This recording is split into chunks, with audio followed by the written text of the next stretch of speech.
Good evening, I'm Ces Orenia Drilon. I'm Pauline Verzosa. And I'm Sean Yao. The big stories tonight. Allies, Vice President Sara Duterte and Senator Amy Marcos poke holes at the testimony of self-proclaimed bagman Ramil Madriaga. But the VP's beef is more personal than political. And still on the vice president, majority of Filipinos want her to stand impeachment trial to prove her innocence or guilt. The proceedings, though, could prove harmful to her ambition to be president by 2028. And some scenes on the road. The government service contracting program kicks off on the same day as some transport groups go on strike. Marami pong makakapagpapatunay na mga opisyal sa gobyerno. Kilala po niya ako at kilala ko rin po siya. Happy birthday, Sir Ram. I wish you good health and happiness. Huyu, Madriaga. Sinungaling ka, Madriaga. Naku, hindi ko mabuo yung pangalan nito. At ang lahat ng gustong marinig at pakinabangan ng mga kasinungalingan mo ay may naghihintay na kwarto sa impyerno. For once, the palace and Senator Amy Marcos are in agreement. Both have denied Ramil Madriaga's claim of a term-sharing deal between President Bongbong Marcos and Vice President Sara Duterte. This information was among Madriaga's numerous allegations at the House hearing on the VP's impeachment case. The big story tonight from mobile journalist Amy Atienza. In her reaction to the testimony of self-proclaimed bagman Ramil Madriaga, Vice President Sara Duterte focused her tirade on an issue very personal to her. Not on Madriaga's claim it took him just 24 hours to dispose of the office of the VP's 125 million pesos confidential funds. Not on an alleged term-sharing deal and plotting to unseat President Bongbong Marcos. Not even that her 2022 campaign was bankrolled by dirty money. Of all the bombshell Madriaga dropped in Tuesday's Justice Committee hearing at the House, Duterte is not taking issue of things that had to do with her impeachment case. The Vice President took offense to claims of her poor academic performance. Madriaga alleged that Duterte needed special favors from the Ombudsman's Assistant Special Prosecutor Ryan Ray Kilala to be able to pass San Sebastian College of Law. In a statement, the VP emphasized that she completed her studies on her own terms, that she never asked any professor for special accommodation for her grades, and that she was never the subject of any complaint for rudeness or violence against other students while in college. Duterte also underscored her academic credentials, noting that she graduated in May 2005 and took the bar examinations in September of the same year, something that had not been done at her law school at the time. While she did not address the other allegations against her, the Vice President called out the House Committee on Justice for subjecting her to a mini trial. She accused the panel's members of being only capable of abuse and corruption. Justice Committee Chairperson Jervy Luistro urged Duterte to show up at the next hearing and bring up her grievances there. The question is, how are we going to appreciate that counter evidence if it is not being presented before the Justice Committee? Remember that the clarificatory hearing is before the Justice Committee and not before the media. Meanwhile, Malacanang has shut down Madriaga's claims of a secret Marcos Duterte power-sharing deal. In a media briefing, Palace Press Officer Claire Castro made it clear that President Marcos has no plans of stepping down to accommodate his vice president and former 2022 running mate. Madriaga cited a supposed deal struck in 2021 where Duterte was guaranteed the presidency halfway through Marcos's term, with alleged backup plans to force him out if he refused to step aside. Ang Pangulo po, hindi po yan mangangampanya para lang po ibigay ang posisyon kahit kanino. Ang sabi ko po natin, nangako po siya na siya'y magtatrabaho para sa bayan at tatapusin ng termino. Castro also took a swipe at the vice president for again raising the issue of the oil crisis and the government's response. The VP said the administration has failed to provide relief because public funds are being used for political maneuvering on the flood control scandal. Muli, no? Ito ang mahirap sa hindi nag-aaral, hindi nagbabasa, hindi inaalam kung ano ba ang katotohanan. The brain that doesn't feed itself, eats itself. Yan ang sabi ni Gore Vidal. Ilang oras po tayong nasa press briefing kahapon matapos ang Uplift Committee meeting. Kung ano ang tulong ng gobyerno, ano ang maaari pang ibigay na benefits sa ating mga kababayan.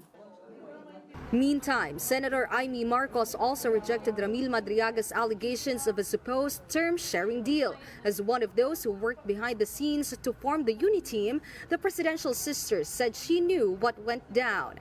Huyu, Madriaga, sinungaling ka at ang lahat ng gustong marinig at pakinabangan ng mga kasinungalingan mo ay may naghihintay na kwarto sa impyerno. Inuulit ko, sinungaling ka, Madriaga. Senator Marcos also urged her brother to speak up to set the record straight. Pangulong Marcos, alam mo ang katotohanan. Andun ka, magkasama tayo. Kung hindi mo ito ipinag-uutos, walang dahilan para hindi mo itama ang kasinungalingan na ito. Huwag mong konsintihin ang mga politikong ginagamit ang sinungaling na si Madriaga. Amy also denied Madriaga's claims that former President Rodrigo Duterte was involved in the supposed term-sharing deal. Kapatid Amy Atienza, we are One News. Well, the palace once again pushed back against calls for further proof on the president's health. Press officer Claire Castro maintains this is not necessary. Castro addressed the recent petition filed by the group United People's Initiative asking the Supreme Court to compel the president to reveal the true state of his health and undergo a drug test. Former Duterte spokesperson Harry Roque has also jumped in, criticizing President Marcos's show of fitness by doing jumping jacks and jogging in front of the media. Roque says better if medical records do the talking. And Castro clapped back at Roque for this. Ang pagtakbo ay hindi masama. Mas maganda po na tumakbo ng ilang metro kesa tumakbo sa kamay ng batas. Nakita na po natin kung anong kondisyon ng Pangulo. Kayo po mismo ang saksi. So ganito mga paninira nang galing lamang sa kampo ng nais na pabaksakin ng Pangulo. Yusek Castro also had Cavite Congressman Kiko Barzaga in her sights after the latter's latest Marcos ouster call. In a social media post, Barzaga claimed that the president was behind his detention. The lawmaker was recently booked for cyber libel charges and was later released on bail. Barzaga also claimed again that Marcos had stolen from flood control projects and had excessively increased fuel prices. Castro warned that these statements constitute inciting to sedition. Alam naman natin kung sino ang nagdemanda kay Congressman Kiko Barzaga. Alam din naman niya kung sino ang nagdemanda sa kanya. At alam din naman niya kung kailan siya humingi ng apologies dahil sa kanyang ginawa. Hindi ito makakaila. So paano niya masasabi na ang Pangulo ang nagpakulong sa kanya?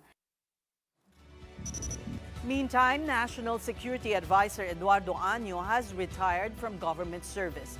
He cited health reasons. In a statement, Año said his condition needs his full attention and care. In doing so, he needs to step aside and allow others to lead the agency. He did not disclose his exact health status, but Año did thank the president and all the agencies that worked with the NSA to uphold the nation's sovereignty and safety. We thank Secretary Año for his dedicated and distinguished service to the Filipino people. As National Security Advisor, he played a key role in strengthening our national security framework, advancing our counterterrorism and internal security efforts, and ensuring close coordination across the security sector during a period of evolving regional and global challenges. Replacing Año is former AFP Chief of Staff Eduardo Oban. Malacanang says Oban has deep experience in military operations, defense planning, and national security. He also headed the Visiting Forces Agreement Commission. With this depth of experience, the President is confident that Secretary Oban will provide steady and capable leadership in advancing the country's national security priorities and ensuring continuity in the government's efforts to keep the nation safe and secure. And in other news, the Agriculture Department assures stable rice supply despite the energy emergency. However, it warns that high fuel costs, fertilizer prices, and the El Nino may affect production next season. Mobile journalist Arles de los Santos has this report.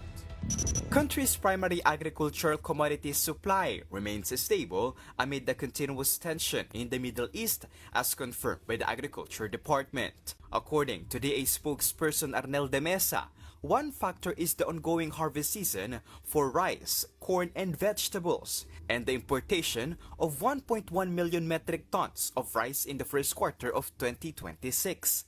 However, the department warned that the next planting season may face additional pressure with 3 shocks expected. One is the higher fuel cost. Another is the rising price of fertilizer, which had already increased even before the war. And third is the impact of El Nino. And if the oil prices continue to skyrocket, DA is seeing a 20% of decrease in palay production.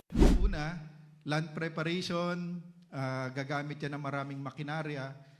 Pagkatapos nun, crop establishment, gagamit pa rin yan ng maraming makinarya. Kung patuloy na mataas ang presyo ng petrolyo, ng fuel products, siyempre tataas yung gastusin ng ating mga magsasaka.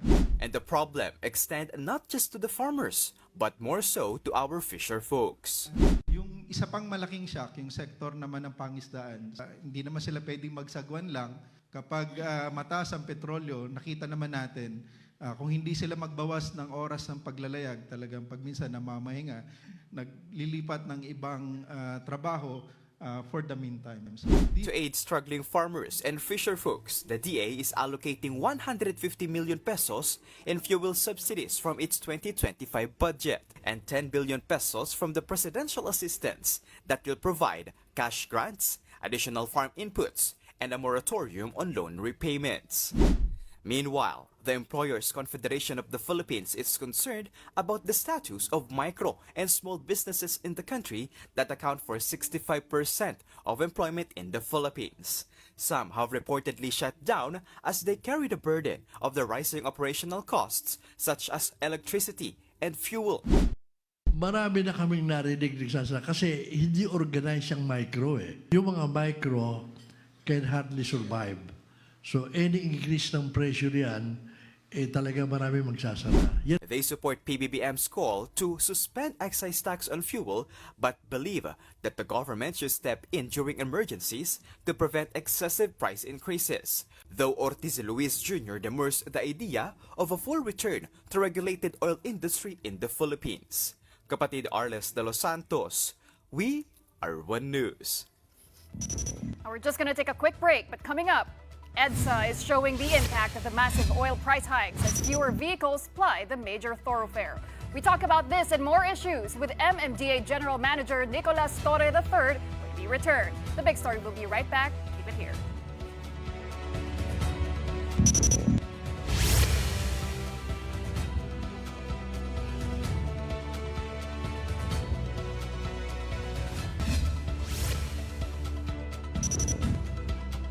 Welcome back to the big story. The government service contracting program finally kicks off today, but the transport sector is not sold to the idea of the initiative just yet. Mobile journalist Arles de los Santos reports. April 15, day 1 of the national government's service contracting program, buses along EDSA Carousel can be seen bearing signages, proof they are participants in the initiative. Here, government pays PUV drivers 100 pesos per kilometer for buses, 40 pesos for modern PUVs and UV Express, and 30 pesos for traditional jeepneys. All passengers get 20% discount fares. The discount is on top of the 20% senior citizens, persons with disabilities, and students are already receiving.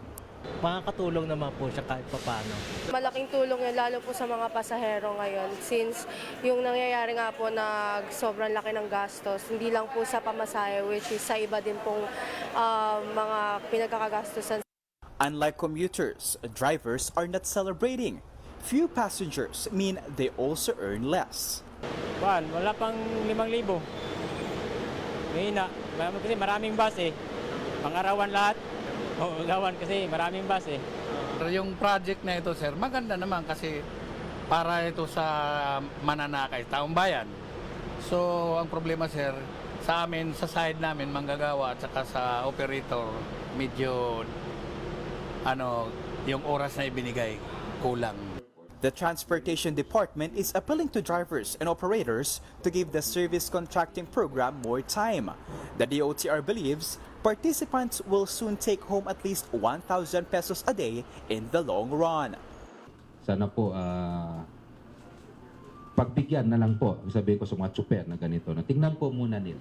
No? Tingnan nila at kapag nakalahok sila dito sa net service contracting program, I can assure them po na hindi 500 lang po, hindi 500 pesos lang po may uuwi nila. The DOTR will also no longer oblige drivers and operators to install GPS, which will entail a 500 peso monthly payment for their trips to be monitored. The workaround? A QR code. It's a QR code, but the QR code will be given by LTFRB, at least for monitoring. Yeah. Naintindihan natin na yung mga ibang tsuper natin, ayaw talaga ng GPS, ayaw nga po magkaroon ng e-wallet eh. Gusto nila yung cellphone talaga nila, maliliit lang po. Pero ayaw po talaga nila. Eh tayo naman, tayo na lang po mag-a-adjust para wala pong masabi. So we always find ways po to accommodate kahit papaano. Right now, monitoring is manual with the help of the LTFRB. And on the day the service contracting program is rolled out, Manibela also launched another series of strikes. The group believes this scheme is only a band-aid solution which will benefit only a few drivers. Out of 300,000 na PUJ, ang sinasabi nila 50,000 lang ang makakasama.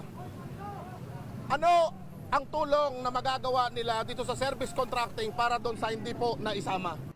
Manibela also criticized the lack of clear guidelines and routes for jeepney drivers under the program. Manibela's call is to bring back oil prices to 55 pesos per liter, to junk the older regulation law, and to suspend fuel excise taxes on diesel and gasoline. Kapatid Arles de Los Santos, we are One News.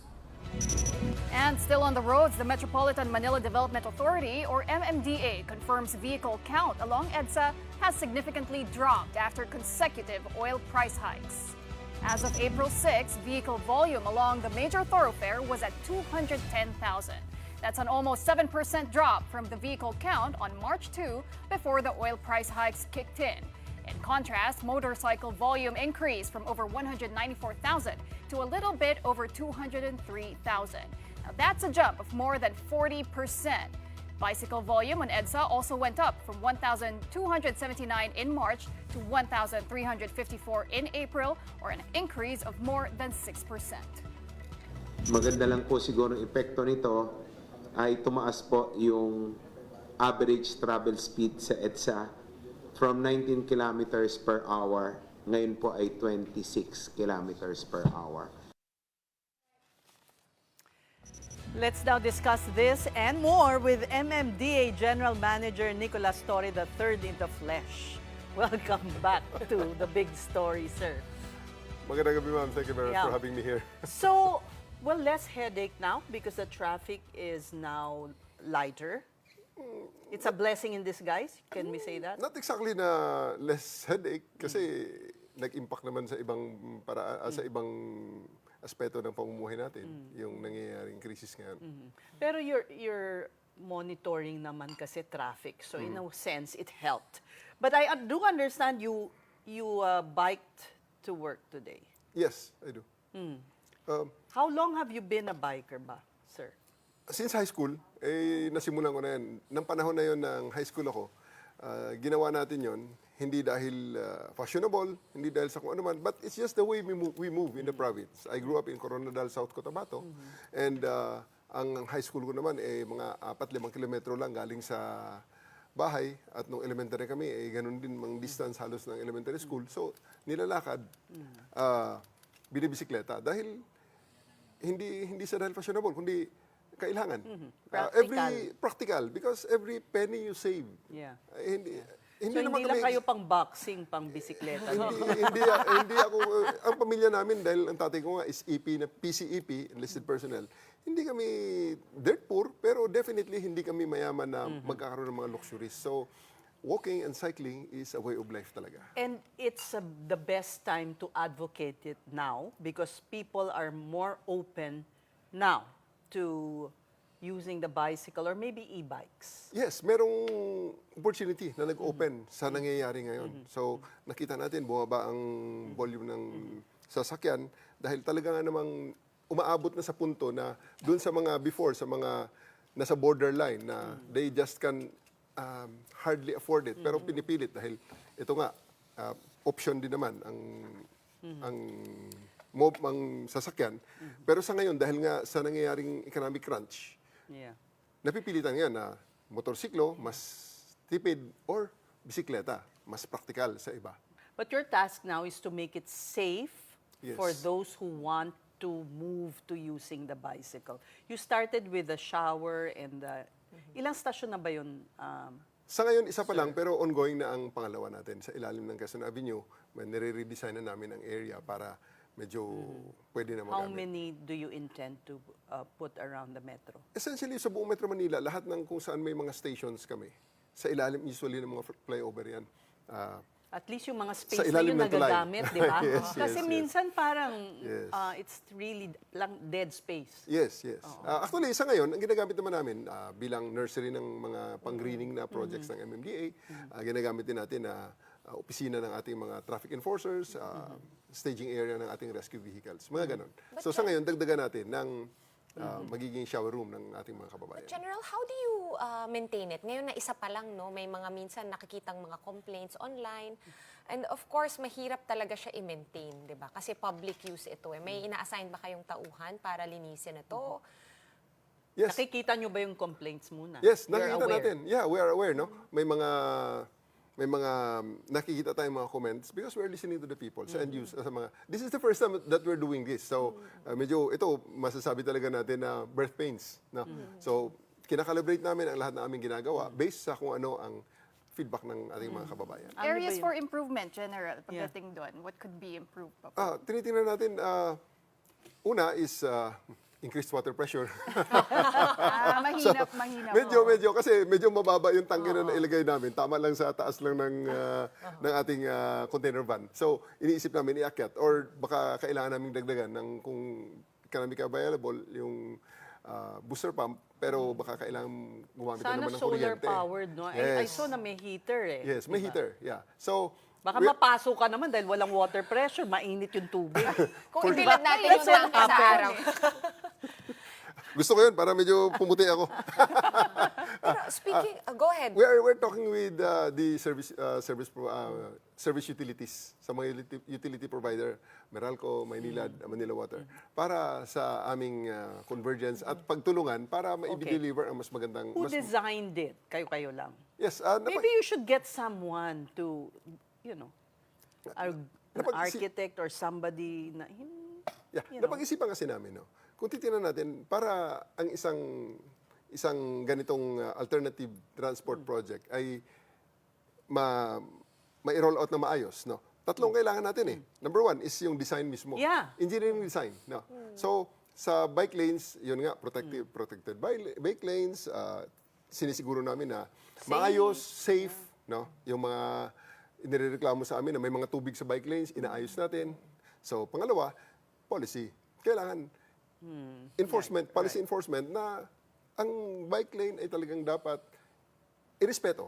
Hindi dapat dinadaanan ng ibang mga sasakyan na hindi naman dapat yan. Particularly motorsiklo at saka mga sasakyan din. What about e-bikes? Yun ang E-bikes, may clamor for that eh.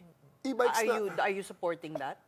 Actually, okay sa akin eh. Supportive ako dyan sa yung e-bike na talagang bisikleta na may alternative power, no?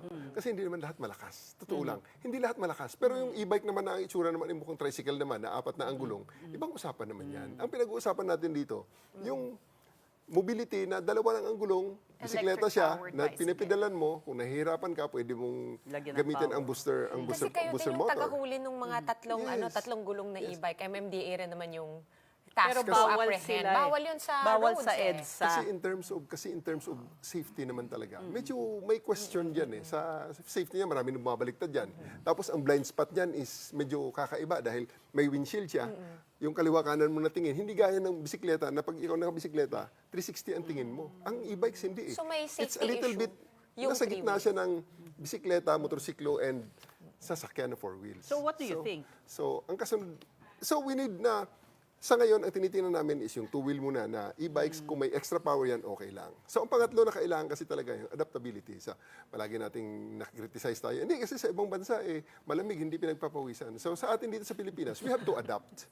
Hindi natin makontrol ang init Ano na talaga. So, what we can do is, pagdating mo sa dulo, dahil ikaw ay pawisan at recognize naman natin yan, ito, entry facility. Makapaligo ka bago ka pumasok sa opisina nyo. Na kung titingnan nga nakatibig ka pa sa tubig kung tutuusin Binibigyan namin ng libre sa aming mga empleyado ang tubig para sa paligo nila. Isang paligo na ang nalibre mo. Kaso, isa pa lang. At nakapagkuhan ka pa, nakapag-exercise ka pa. Ang iba, nagbabayad pa sa gym para mag-exercise. Ito, nakapag-exercise ka pa. So, ang ating tinitingnan dyan, we are hoping na makita nila na ang tao na nagbibisikleta papunta sa opisina, naka-exercise na, medyo mas masigla kaysa sa ordinary, at medyo fresh and ready to tackle the job. So for now, General, about the e-trikes, for now hindi po kayo pabor na payagan sila in major thoroughfares kasi may demand din po doon. May demand, yes. Pag-aaralan, pinag-uusapan namin ng LTO at para makita nga talaga ang viability at saka integration. Alam mo, ako yung naniniwala na ang kalsada natin, ang transport system natin, may puwang para sa lahat yan. Sa lahat ng mga gumagamit yan. Hindi lang sa mga cars, hindi lang sa mga bisikleta, hindi lang sa motorsiklo, hindi lang sa mga tao, kundi sa lahat ng mga, mali mo, pagdating ng panahon, may floating skateboard. O di, baka pwede na uli yun. Dati nga may kalesa pa, di ba? Diba? Yun So, talaga. The policy has always been car-centric kasi. Yun, ma'am. Totoo so po yun. it must be catering to all Yes. walks of life. But, I understand you just been to Paris and talagang namangha kayo sa paparis-paris na lang tayo ngayon, General Torres. Medyo matigas na pronunciation ng Paris. Paris.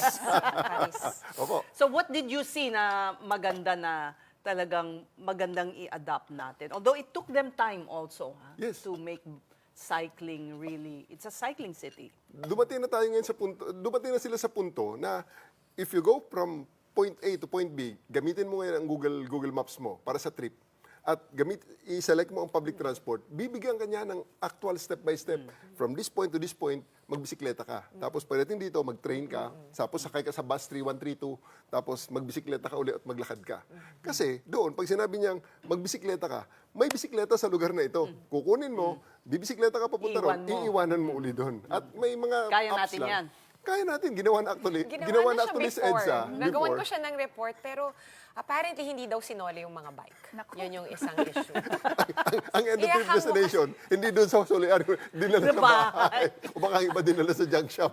Saka problematic rin yun dahil nung time na yun, dun sa bangketa pinapa-bisikleta yung mga tao. Matagal na to, Ses, before pa ng COVID. It takes a while to Yes, get people to adapt to new ways. Siguro may bantay muna. O, paano ba? Kailangan talaga ang baguhin natin May mindset. GPS mindset. yung bisikleta. Dapat may lock or may app eh. Kailangan talaga natin baguhin ang mindset. Na tingnan natin ang pagbibisikleta, hindi parang alternative, kundi talagang ito ay part ng transportation system. Kasi pag dinesign natin at tiningnan natin ang bisikleta bilang recreation, ay talagang recreation yan. Lang bike lanes ginawa natin for recreation, maging recreation talaga yan. We need to design it from a standpoint na ito ay integrated part ng transport system dahil ito ay pwedeng piliin talaga ng isang sektor ng mga kababayan natin na nangangailangan magtipid. Magkano ba ang budget ng isang station ng bihisan, shower? How much did you spend for that one? Teka muna, I have to be very, very sure with the numbers. Pero sa ngayon, hindi na kailangan ng mga pag-isipan ng ating mga kababayan dahil the government can actually allocate things for that. It is definitely mas mura yan kaysa sa mas mura yan sa ibang mga infrastructure. Mura lang yan. It is just a matter of redesigning But we want container something vans. that will last. Hindi yung parang Siguro pagkatapos ng termino nyo, bulok-bulok na. You know, that's really the Filipino way, di ba? Kailangan natin ng continuity ng program. Pero sa tingin ko naman, kung ang program naman is practical, kung ang sistema naman ay ma-established at ang thinking naman ay ma-recalculate natin, palagay ko naman it will last because it will be needs-driven. So how many have been using it so far? Are you based on the numbers? Based on mula sa pag-open namin, I think we have already breached 1,000 numbers, 1,000 users, 1,000 uses sa mga... That's sa ating, small.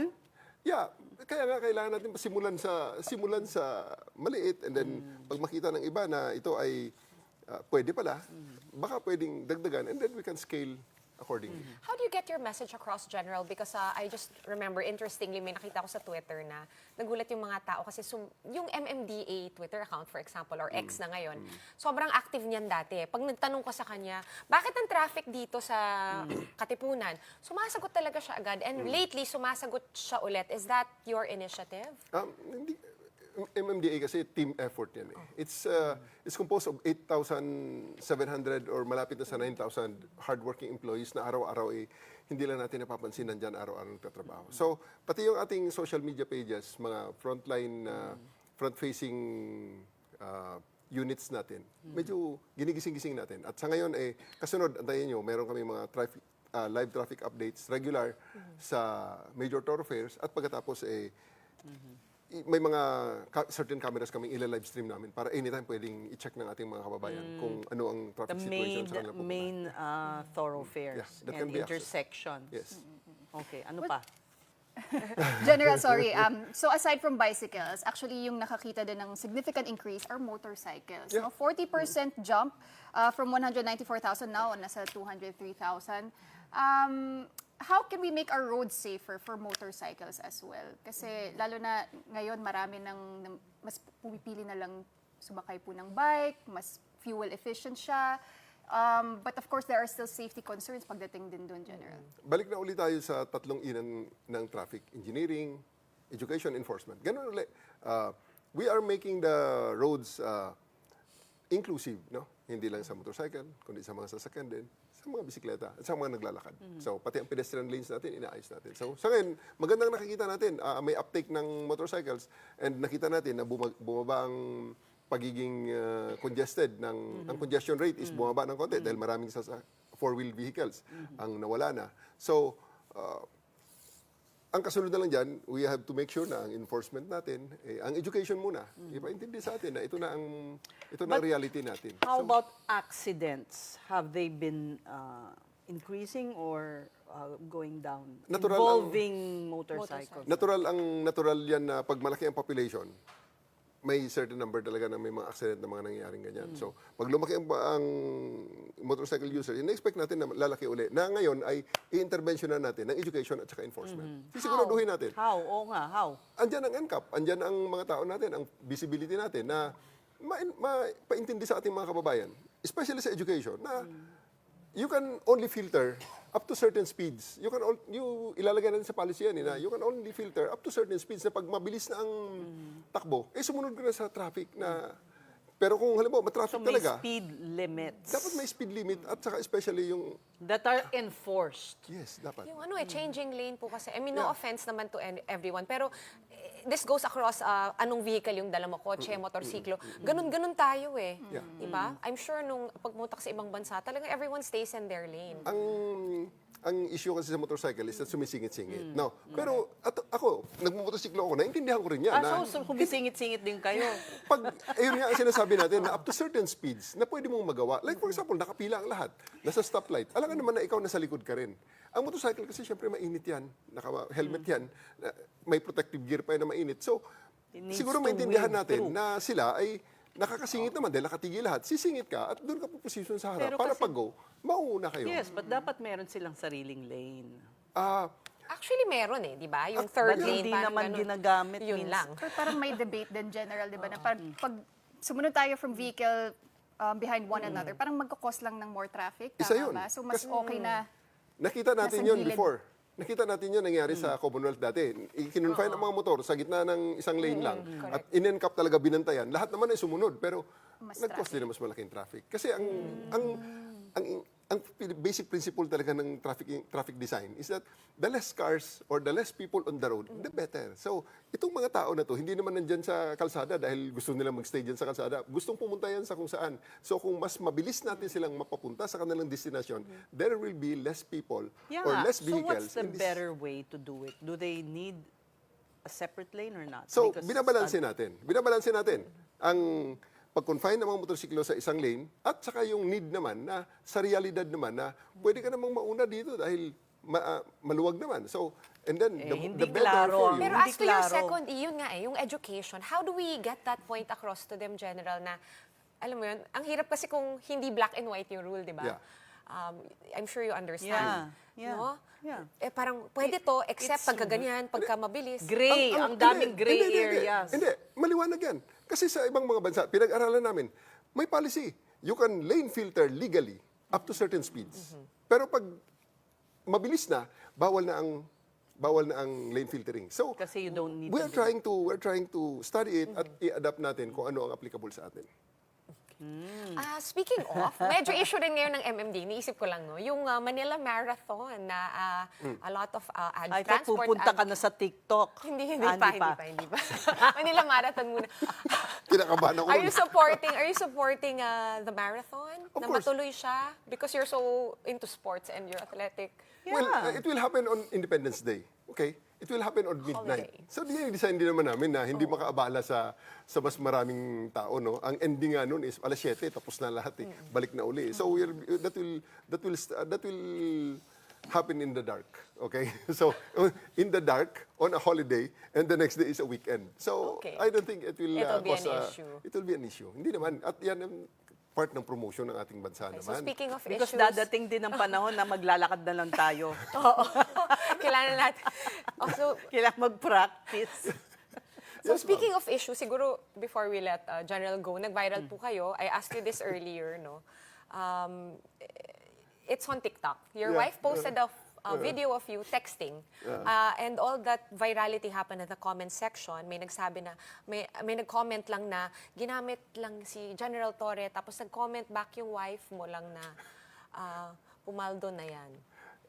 Actually, kagabi lang namin nakita yon. Umiyak ang misis ko eh. Sabi nga niya, sorry dad, ako naman ay nakikipagkulitan lamang. Akala, kung mapansin niyo, ang Facebook page ng asawa ko ay private. Ang hindi niya alam doon, yung TikTok doon sa loob na yun, ay hindi niya na-control ang viewership. Ang privacy setting. So, public pala. Hindi niya alam na yung mga nagko-comment na, hindi niya nakaibigan, hindi niya nakakilala. And mga taong sa tingin ko, sabi ko, yan, most probably yan, dahil ako, hindi ko sila pinapansin. Ikaw ngayon ang tinarget nila para i-provoke ng i-provoke. At ikaw naman, nakipag-engage ka na nakipagkulitan ka dyan. Ang text kasi, walang emotion yan eh. Hindi nakikita emotion dyan. Sa pag sinabi mong, paldo naman ako eh. Iba yung dating kung babasahin mo lang na nakikipagkulitan at saka yung seryoso. Kaya lessons learned, sabi ko sa kanya, think before you click. Kagabi nga, umiiyak nga na, sabi niya, ba't kasi nakikipagkulitan? Akala ko kaibigan ko, tapos yung pala, kritiko na. So ang personality niya is makulit. She's like fun lang. Having fun. Yes. Ano ba ang ginagawa? Ano ba ang gagawin natin sa TikTok and Facebook? Hindi, happy lang. Sige, iwanan na natin. Yung one important thing lang before we let you go is the plans for, controlling or managing the floods that will come. Ngayon, happy-happy tayo dahil may summer. But what are you doing to prepare? Sa ngayon, for the rainy season? Katatapos naming i-inspectionin ang lahat ng ating mga pumping stations. Nagsimula na kami ng preventive maintenance sa finishing touches na actually. At sinisiguro lang namin na pag dumating ang tubig ay free flowing. Walang barado. Bukas sa Muntinlupa, meron din kaming mga estero cleaning. Isa lang ito sa sunod-sunod. Tuloy-tuloy ang estero cleaning natin. Kasi you manage all the what do you call it? The drainage, and the pumping stations, the pumping and Metro stations. Manila. Yes. Pumping stations are under MMDA. Yes. Yun nga, katatapos ng mga preventive maintenance sa ngayon at nagte-testing recalibration na ngayon. At ito lang ang isang gusto kong emphasize. Okay. Bukas, meron na naman kaming estero cleaning. Muntinlupa. Ito kasi makita natin, hindi lang naman sa Muntinlupa, kundi sa lahat ng aming napupuntahan. Puro plastic. Basura, lilinisin natin. Nandun After 1 week, basura uli. So, annually, we are collecting 7,000 tons of garbage from the esteros. And year in, year out, yan. So, kasama sa aming ginagawa ngayon is education ng ating mga kababayan through the barangays at through sa mga local government units na ang basura mo babalik sa'yo pagdating ng baha. Ibabalik sa'yo ng nature yan pag dumating ang baha. Kaya kung pwede, disiplina at sistemang gumagana. Alright, marami pong salamat and looking forward to your bike stations, more bike stations in the future. Allow me to flex na lang, ma'am. No? Sa ngayon ang MMDA, 136 ang aming helpline. Sinisiguro lang namin na pag ikaw ay nangailangan ng tulong, tawag ka sa 136. Ang aming commitment ay 5 rings ay may sasagot dyan. At pagkatapos 5 minuto, makakarating sa iyo ang tulong na yan. Actually, ang 136, pwede mong tingnan na yan, subukan. At Sige, pag tinawagan 5-minute response time mo. Yes, meron tayo ngayon. Ang 136, pwede mo ngayong subukan Paano ba yun sa cellphone? Gusto nyo ba subukan? Pwede. 5 rings, sasagot sa inyo ang ating operator. Talaga ba? Kung Try hindi, natin yan sa commercial, Yes. General.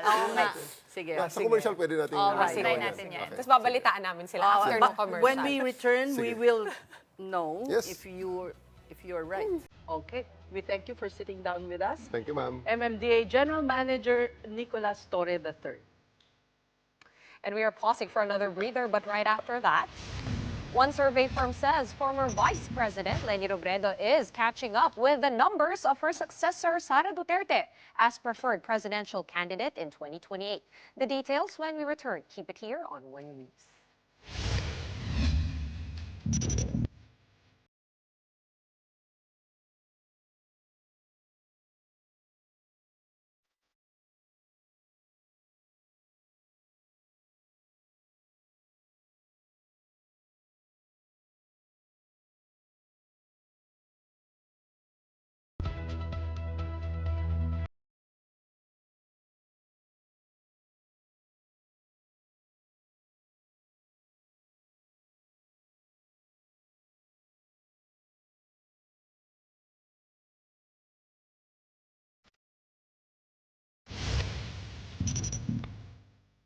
The big story is back with a new survey.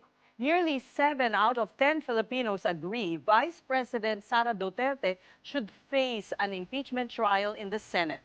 That's according to Okta Research.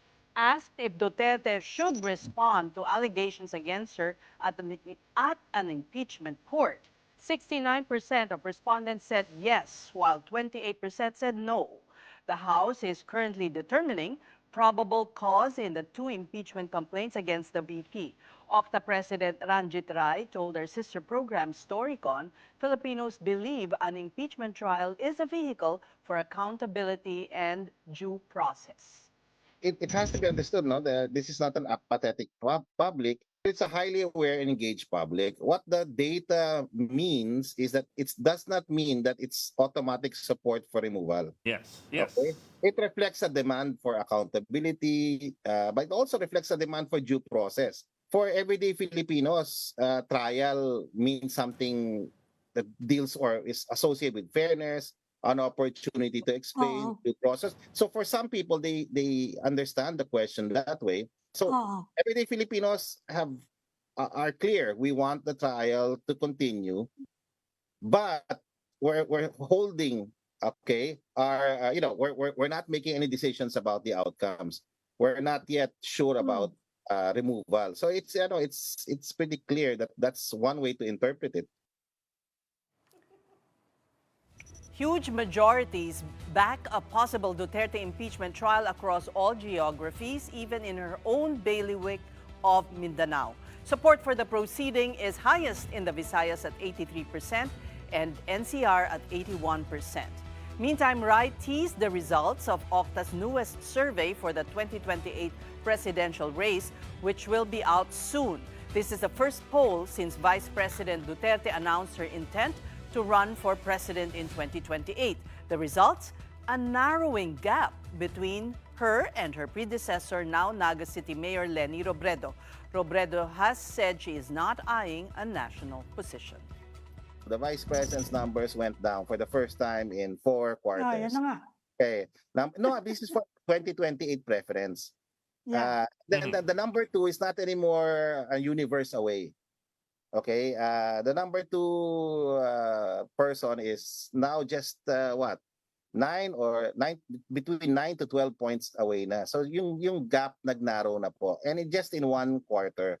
So Mayor Lenny's gap with the vice president has narrowed. 9 to 12 percentage points difference na lang. Yeah. So this is what's happening, and these are significant changes because her numbers hardly changed for a whole year.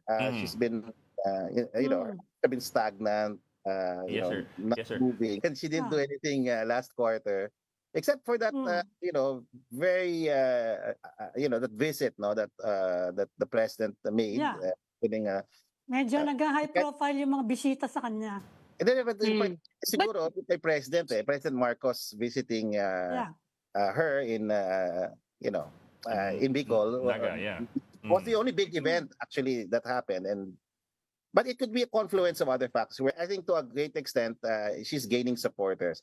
I don't know if it's because supporters of the front runner, which is the Vice President Duterte, is moving out that very much.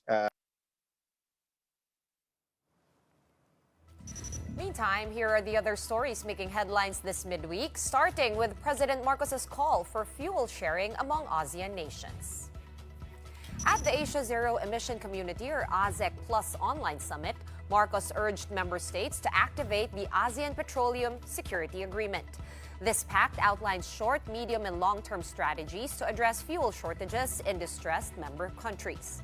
One of the strategies is that ASEAN members can provide petroleum to one country in need, amounting to 10% of its normal domestic requirement. President Marcos says this mechanism will serve as a meaningful buffer for smaller economies during disruptions such as the Middle East crisis. And in another development, the International Monetary Fund slashes its growth outlook for the Philippines for 2026 to 4.1% from the January forecast of 5.6%. The global lender cites for the downgrade the impact of the Gulf War and weaker public spending. The IMF also reduced global output forecast for this year to 3.3% from 3.1% in January. IMF's chief economist warns that a protracted Middle East conflict may lead to a global downturn only seen in deepest recent recessions. And back here at home, the Bangko Sentral offers loan relief amid the ongoing fuel crisis.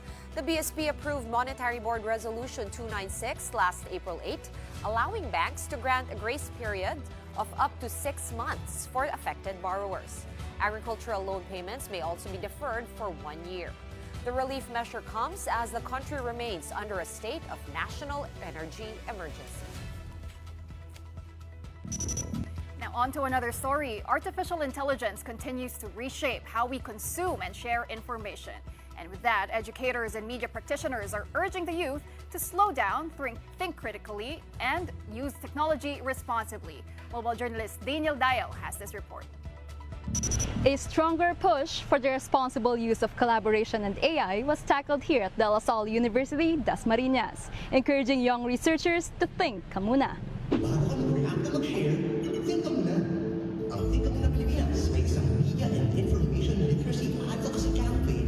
Brain rot, digital consumption, and AI literacy. Just some of the realities shaping how information is consumed today. And at the 6th DLSUD Senior High School Research Conference, experts and journalists called for two things: to slow down and think critically. I think a simple but basic rule that parati kang dapat maging maingat. Huwag basta-bastang tatanggap na itong balitang ito ay totoo, bigyan nyo yung sarili nyo ng konting panahon para mapag-aralan at pag-isipan kung totoo o hindi yung nabasa natin. Mag-think ka muna. That is the best and simple rule in dealing with the information landscape today. In the fast-moving digital space, it was emphasized that being informed is no longer enough. One has to be discerning, a mindset that should go beyond the newsroom and into everyday learning. Dapat siguro yung journalism tinuturo sa lahat. Mahalaga na lahat tayo merong lente ng journalism, no? Kasi sa panahon ngayon, hindi mo alam kung anong tama, hindi mo alam kung ano yung totoo. And I think if you start teaching journalism as a value, not just as a profession or as a career, I think it will serve all of us to protect ourselves. It gives us information literacy, and it allows all of us not just to be better consumers of information, but more responsible distributors also of information. At the end of the session, One News anchor Regina Lay shared, in the age of AI, the real challenge for student researchers is no longer access to information, but the ability to filter and think deeper. You have more agency than you realize. We're not passive recipients of a future that is being decided out of Silicon Valley. You are researchers, you are thinkers, you are the generation that gets to decide what AI is actually for, whether it serves and advances the SDGs or undermines them, whether it closes the gap between the powerful and the powerless, or it worsens it. A reminder for students to not just be consumers of modern media, but active participants in shaping how it is used. For me, the most key takeaway is the last talk by Miss Regina, wherein she said that artificial intelligence itself is not villainous, but it's not hero itself at all. As a student campus journalist and as well as a student researcher, for me, artificial intelligence is a very controversial topic. But due to this plenary talk, I have understand its ethical use and how I can use it in my everyday life without misusing it.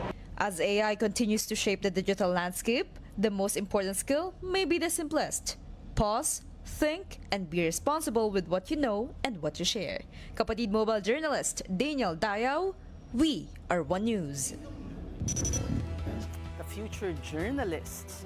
Finally, for our big picture tonight, one scientist emphasizes the need for people-centric mobility. Civil engineer Cyrus Gomari has worked with the LGUs of Pasig, Taguig, and Quezon City to deploy CIRMO. This is an AI platform. This is an AI platform that cities can use to collect and analyze mobility data. CIRMO has found that only 23% of the roads cater to pedestrians, while 77% are being used by vehicles. LGUs find CIRMO helpful in designing their urban mobility plans by tracking people's behavior and mobility-related choices. By the way, Engineer Gomari is part of the DOST's Balik Scientist program. He returned from Germany just to work on this project that has the tagline, "Count people, not cars." Ooh. I wish they would, really tie in, and all LGUs as well as the MMDA use this technology. Yeah. We should have him here. Yes! Yeah. Since nakabalik na siya, diba, sa Pilipinas. But by the way, we promised our audience that we would test the 136 hotline of the MMDA. We did during the break, and may sumagot, diba? In 5 rings. Within 5 rings. Good job. O, sige. Okay, pasado. Hindi na natin papapush up si GM. Although he would have welcomed that, right? He would have. I mean, the question is how many? All right, and for us here on The Big Story, that will do it for us this midweek and halfway through April. Thank you so much for watching. Oh yes, it is April 15, pero na-defer yung deadline to May 15 ng IPO. Don't forget to pay your taxes. We are back here tomorrow at 8 p.m. We'll see you then. Kapatid, we are One News, all sides, all the time. Have a good night.